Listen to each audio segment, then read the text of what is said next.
Okay, we got an interview with Todd Howard to watch next, talking about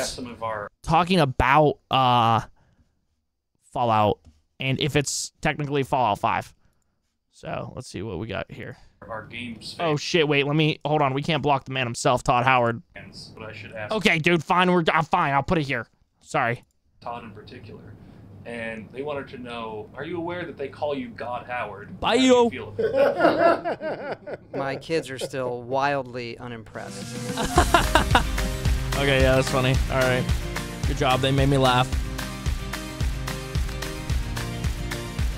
Netflix is doing a BioShock show? Jonah, I think in a recent interview, you mentioned that one thing you liked about Fallout was how every story in the games can be self-contained to the extent that this series could be considered Fallout 5. Wow. He hates PC gamers, so who cares what he says? Todd? And I think that may have been misinterpreted in some areas.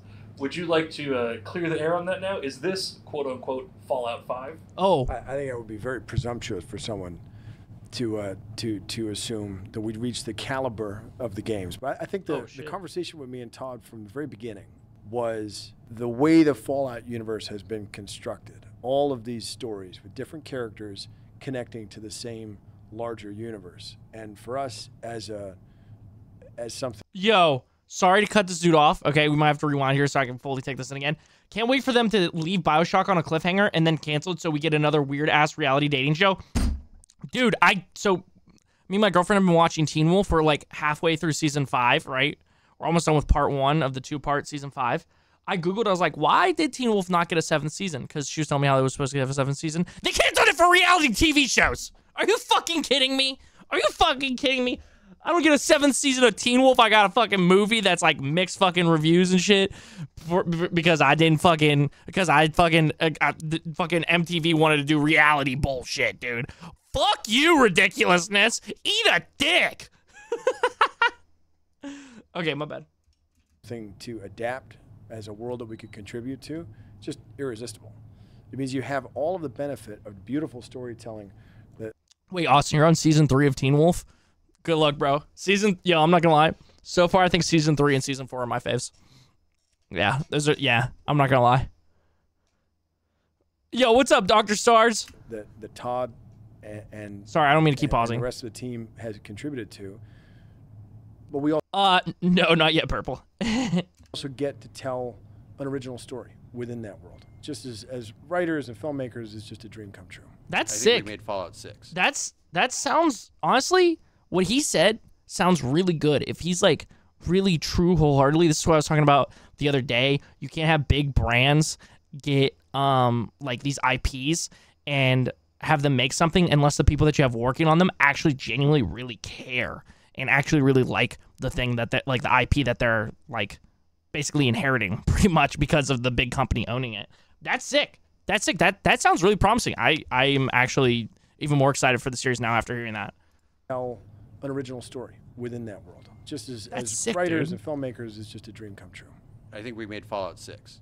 He's also, sorry, I keep pausing on this dude when he says, I think we made Fallout 6.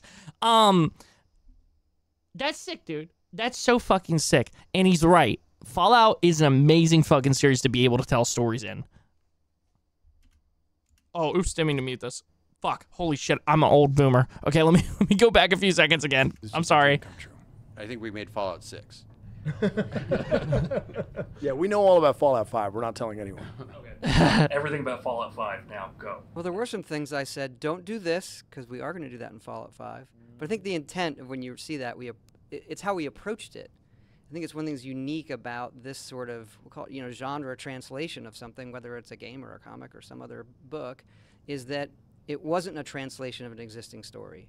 It was, what would the next thing be? It just happens to be a TV show. And that was kind of the approach to it, the same way we approach games, and finding a location, finding tone, but still. That's so sick, honestly. For as much as fucking Bethesda dropped the bag on the last 2 releases, Starfield and Fallout 76, I think that is a really good mindset to have if you're going to make an actual good show for your fans, is to be like, okay, how is this going to advance and expand our universe? Like, what is next? Yeah, dude. I mean, to be honest with you, Todd Howard, got to be one of the greatest game fucking like marketing geniuses of all times. Like, even though they still fall short a lot of times, people still believe him. He still sounds incredibly like genuine, you know? Still hitting on those authentic Fallout things that we like the games to have. What does it feel like to be in the vault and enter the wasteland? What is it like to have these different characters with different motivations? And so that was the approach that, you know, these people took, and it was these people. Great. Todd, what do you think as a medium, TV or even just live action in general, can bring to the story that maybe a game couldn't necessarily, or how would it translate? I mean, look, in many respects, I feel like this interviewer is asking good questions overall. Just wanted to say, sorry. a game is just one portal into viewing this world. Yes, you're in control, but for a lot of people, that can be a bit intimidating. They're not going to sit down and learn a game. There's like a whole process of learning. Dude, that's one of the biggest reasons and biggest things that stop me from playing more games is the fact that you have to like learn mechanics and shit and like learn the lore of everything. That's why like sometimes I'm just like, Chad, I don't want to play a new game tonight. Because I'm just like, I'm not ready to like dive into something completely new. Doing it in the TV format, it can still be very cinematic. Sort of Jonah says, like we're doing an 8-hour movie here. And it brings it to, if you're I think that's also a healthy way to look at this shit, is it's an 8-hour movie. Not like we're doing little like whatever, but like for something like this that is very cinematic, and is a very big like has a very big audience. I think that's a good good mindset to have. A fan of the series already, you can jump in and experience the next chapter in Fallout. If you're not a fan and a bit intimidated by jumping in a game like that, you can experience everything that's great about this world by just clicking your button and enjoying it. Walton, I had a question for you, and it is, where'd your nose go, bro? You know, I got to be honest with you, man. I'm so grateful for so many things in my life right now. I mean, the opportunity to work with Jonah and... Oh, man, this dude has fire PR training, bro. He's got fire. Yes, dude.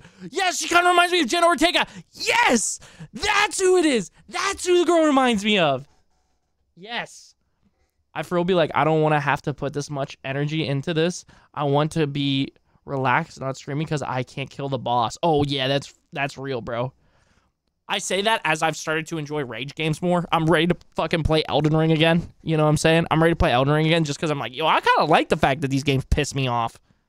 Graham and Geneva, and to adapt this game, and Aaron and Ella. Dude, yo, did you see how Todd looked at him after he did that?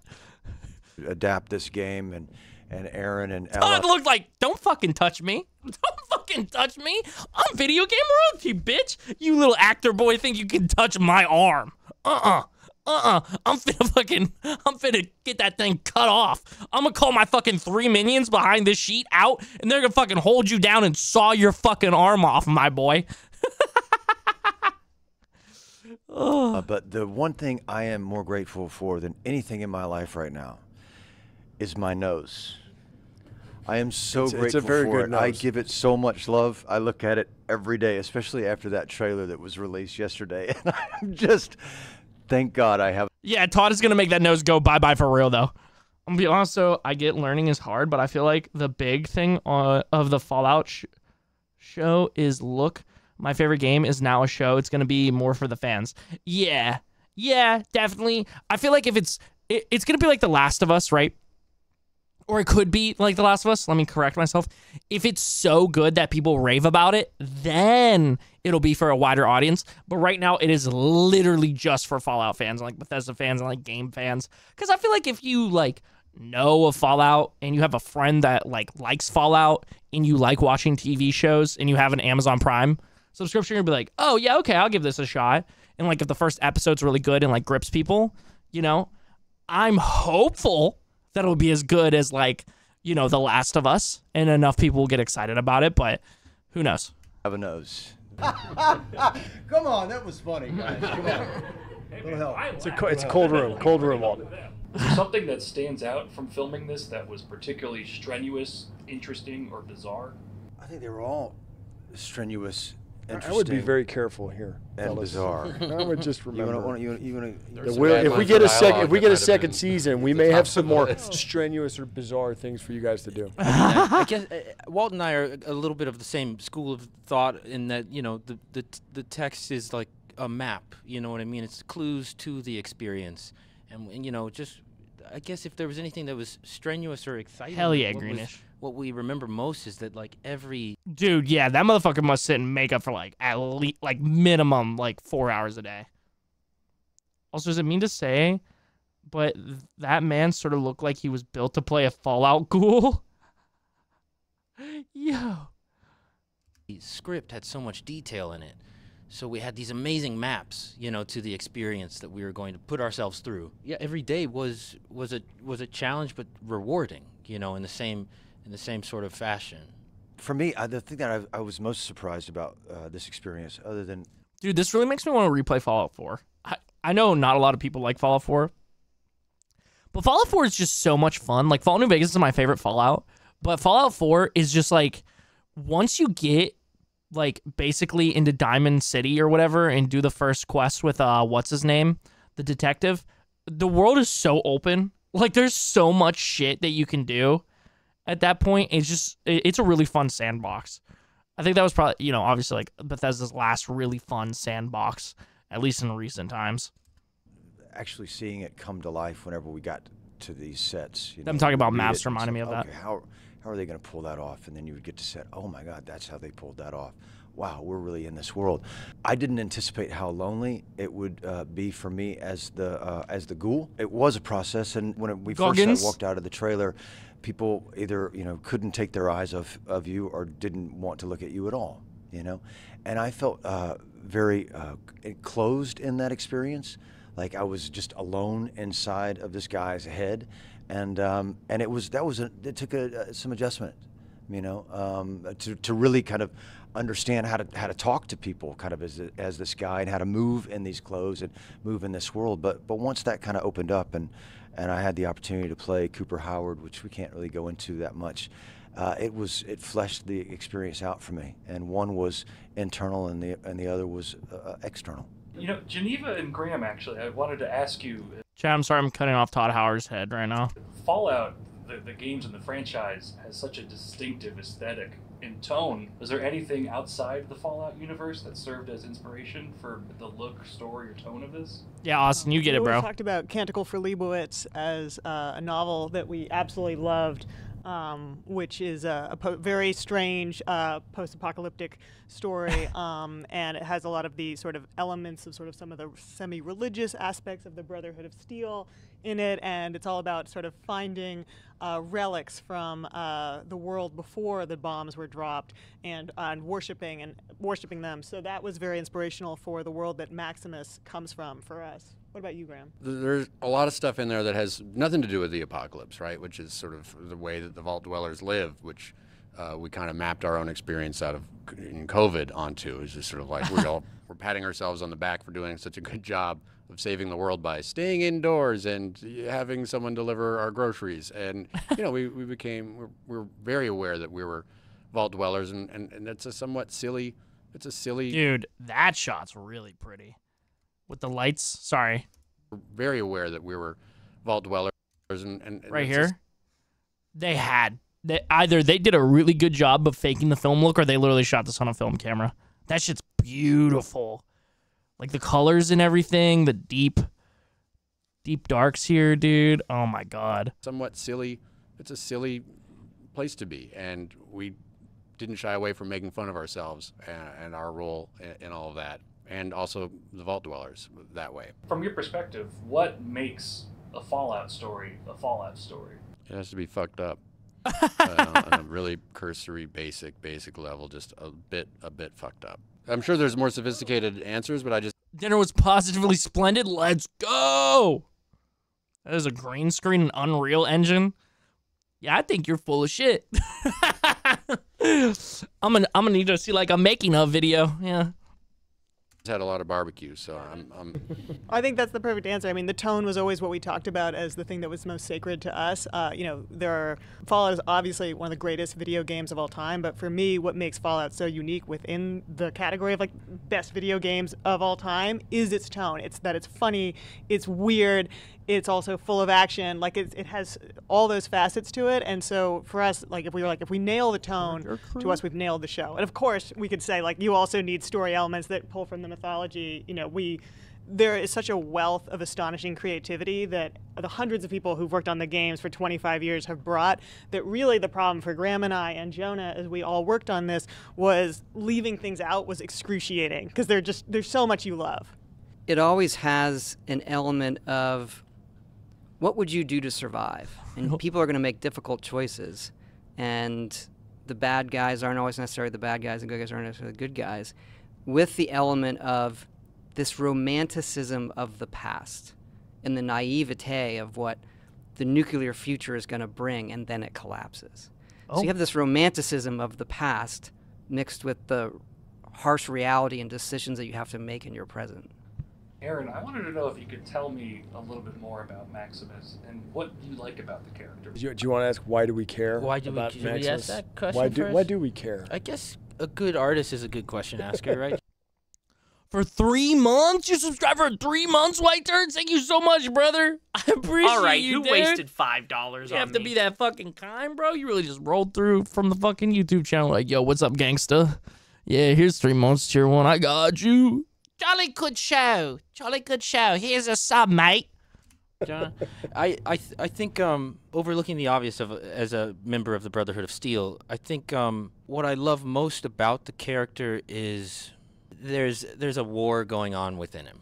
I guess that's what really most attracted me to him. That's all I could even first get a whiff of from the scripts that Geneva and Graham had sent me, and it reminds me of myself personally. It reminds me of all of us. I think there's so many different things at war within ourselves constantly, and Is the show good? I have no idea. It does come out April 11th. Oh, it's a challenge, but it's actually one of the most exciting challenges. Wait, where's that guy from? And it's Chat, where's that fucker from? Where have I seen him? Greenish, I love you. Sleep well, motherfucker. Stay sane. Don't scream. I need to sleep. Oh. We gonna play rage games in a few, so you might want to turn that down. Diary of a Wimpy Kid, Dad? No. Dude, I don't know where I've seen this fucker before. I don't know, but goddamn. Yo.